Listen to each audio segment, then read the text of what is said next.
On a fondé Drink and Drive en décembre 2010.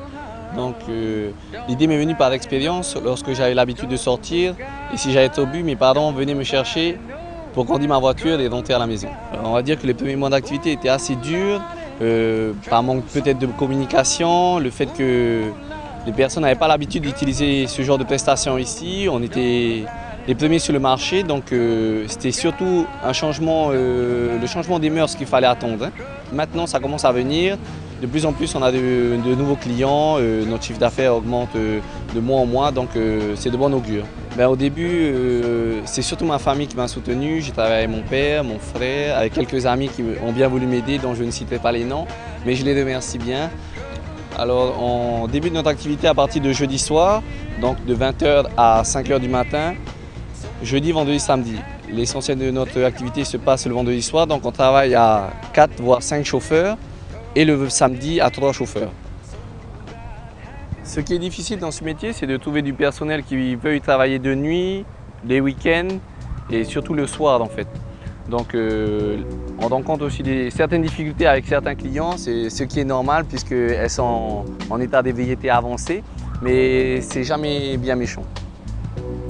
Il faut avoir une certaine rigueur dans ce métier car on a la responsabilité justement de ramener des personnes en état d'ébriété chez elles, donc elles nous font confiance à la base, donc il faut garder cette confiance. Le service commence à rentrer dans les mœurs justement parce qu'il y a eu beaucoup de retraits de permis, donc il y a une prise de conscience des gens. Donc en plus, vu les accidents qu'il y a eu en ce début d'année, les parents sont plus consciencieux, donc recommandent à leurs enfants plutôt d'utiliser nos services s'ils sortent en boîte de nuit.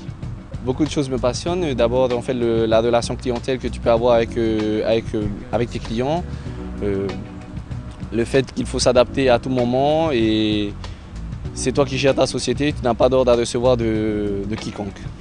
Il faut avoir une certaine rigueur justement pour pouvoir bien travailler et ne pas se laisser la couler douce tout le temps. Alors un entrepreneur, c'est quelqu'un qui prend des risques, donc même si ça fait peur, il faut y aller, il faut se lancer.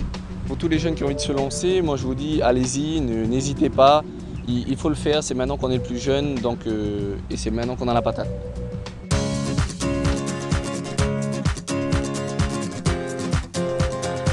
Si vous aussi vous voulez créer, financer, développer ou même diriger une entreprise, je vous donne rendez-vous les mercredis 7 et jeudi 8 septembre à l'hôtel Intercontinental Beachcomber, l'entrée gratuite.